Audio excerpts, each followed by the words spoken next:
Manaqib Abuya Dimyati Cidahu Pandeglang Banten. Riwayat keluarga. Tanah kelahiran Kalahang adalah nama suatu perkampungan di wilayah Desa Cigadung, Kecamatan Cadasari, Kabupaten Pandeglang.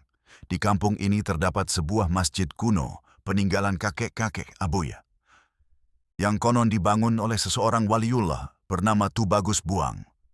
Wafat 1752 Masehi.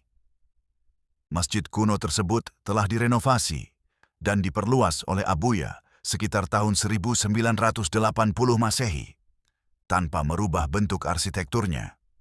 Menurut riwayat Tubagus Buang adalah Syekh Abdullah dengan nama keningratan Pangeran Arya Kodli Jaya Santika bin Pangeran Mandura Tubagus Tong bin Sultan Maulana Abdul Mafakhir Mahmud Abdul Qadir Pangeran Kenari bin Sultan Maulana Yusuf Kasunyatan bin Sultan Maulana Hasanuddin Al-Bantani bin Syarif Hidayatullah. Sebagai masyarakat Banten mempercayai bahwa Tubagus Buang masih hidup. Konon beliau berperawakan seperti orang Belanda kulit putih, bule, dan berbadan tinggi besar, namun telapak tangan sebelah kanannya bolong. Masyarakat mempercayai bahwa kuburan beliau terdapat di beberapa tempat. Sepengetahuan Haji Muhammad Murtadlo, makamnya berada di Kadujuru, Cadasari, Pamarayan, dan Kasunyatan, Serang, Terumbu Serang, Cianjur, Jawa Barat, dan Tanjung Karang, Lampung, di kampung Kalahang Abuya.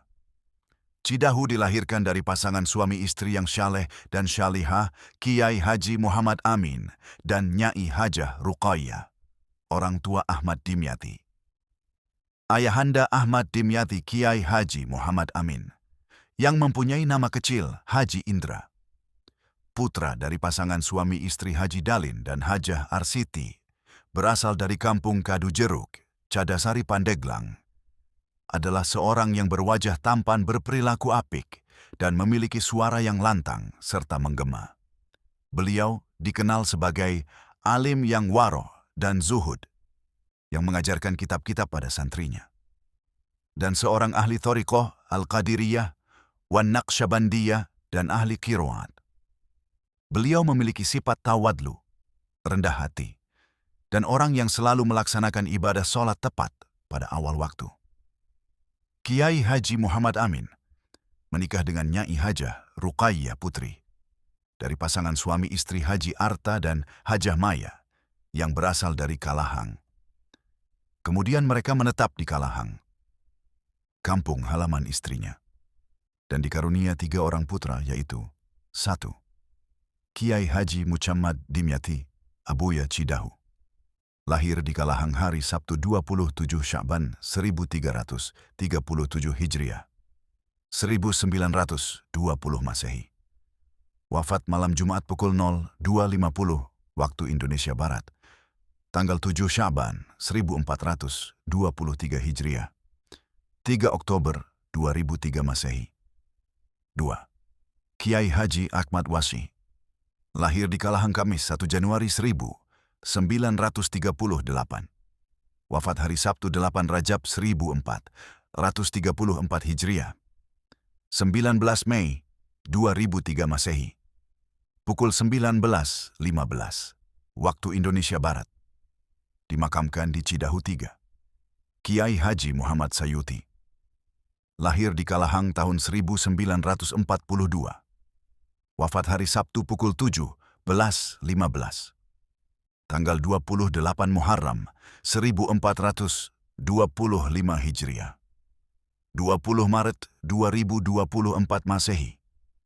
Dimakamkan di Kadujuru berdekatan dengan kedua orang tuanya, Manaqib Abuya Cidahu, dalam pesona langkah di 2 dunia sebagai muadzin di Cibeber, Cilegon, dan Bakom, Bogor. Ayahanda Kiai Haji Ma'amin bin Dalin wafat pada hari Rabu, jam 11 tanggal 25 Syawal 1385 Hijriah, bertepatan dengan 15 Februari 1966 Masehi. Sedangkan Ibunda Hajah Ruqayyah binti Haji Arta wafat pada malam Selasa, jam 23 tanggal 3 Zulqa'dah 1396 Hijriah bertepatan dengan tanggal 26 Oktober 1976 Masehi. Abuya Cidahu dalam kandungan bunda. Beberapa tahun lamanya, sebelum kelahiran Ahmad Dimyati, rumah tangga Muhammad Amin dan Ruqayyah dikaruniai anak namun tidak berumur panjang, hingga setiap ibunda melahirkan anak sebelum Ahmad Dimyati lahir selalu wafat dalam usia dini. Ketika ibunda, Hajah Ruqayyah, mengandungkan Abuya, merasakan banyak sekali hal-hal yang aneh dan menakjubkan. Di antara keanehan tersebut adalah beliau sering terbangun tengah malam dan terdorong untuk melaksanakan ibadah seperti Qiyamul Lail. Dan pagi harinya, beliau tidak merasakan kantuk. Di samping itu juga beliau tidak pernah merasakan ada sesuatu beban dalam perutnya sebab bagaimana layaknya wanita hamil, sehingga tidak mengganggu rutinitas keseharian beliau. Dan juga selalu saja ada keinginan dalam dirinya untuk senantiasa melakukan ibadah. Seakan ada energi luar biasa yang mendorong dan memotivasinya untuk senantiasa melaksanakan sholat sunnah dan ibadah lainnya.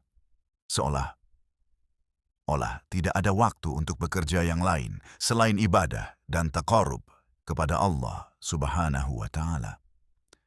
Pada suatu kesempatan berbincang-bincang, beliau bercerita kepada anak mantunya Hajah, Ashmah binti Abuya Jasir, istri pertama Abuya, bahwa pada saat Ahmad Dimyati dalam kandungan, beliau sering bermimpi tengah berada di suatu taman bunga yang sangat indah, penuh semerbak keharumannya. Namun di tengah-tengah hamparan bunga nan indah, terdapat seekor harimau yang sedang duduk santai dan terkadang berjalan lenggak-lenggok sambil mengkibas-kibaskan ekornya. Sedangkan matanya selalu menatap kepadanya. Mimpi itu suatu saat diceritakan pada suaminya Kiai Haji Muhammad Amin, dan beliau menjawabnya, "Mudah-mudahan kita mempunyai anak yang gagah dan berani seperti harimau, dan semoga kelak menjadi anak yang soleh."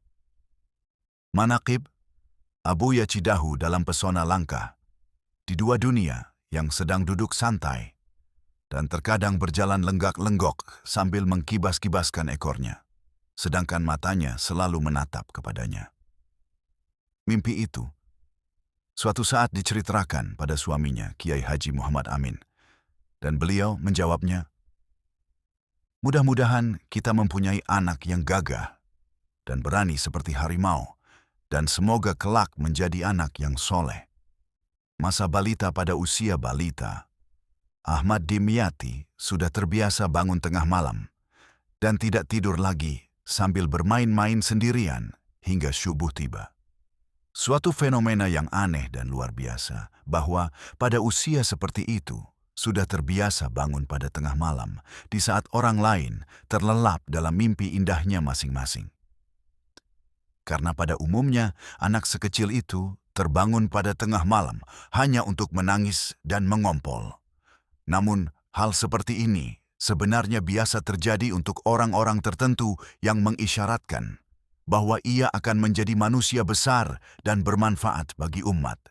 Sebagian ulama-ulama besar, seperti riwayat salah seorang imam madzhab, yaitu Imam Syafi'i, Muhammad bin Idris, Sultanul Aulia, Asy-Syaikh Abdul Qadir Al-Jilani, ahli Syufi, dan seorang filosof ulung yaitu Imam Ghazali, Muhammad bin Muhammad, pun mengalami hal seperti itu. Menurut sebuah riwayat bahwa pada usia beberapa bulan, mereka, Imam Syafi'i, Asy-Syaikh Abdul Qadir Al-Jilani, dan Imam Ghazali, sudah tidak mau menyusu pada ibundanya pada siang hari di bulan Ramadhan, dan tidak pernah tidur malam. Bahkan Imam Syafi'i sejak bayi dijadikan patokan oleh tetangganya untuk mulai berpuasa ketika awal Ramadhan tiba. Masih banyak sejarah ulama-ulama yang memiliki riwayat seperti tersebut di atas. Pada usia sekitar 4 tahun, Abuya senantiasa memperhatikan ayahandanya berzikir sirri di masjid. Hingga pada suatu hari, ketika akan pergi ke masjid. Lanjut di video berikutnya.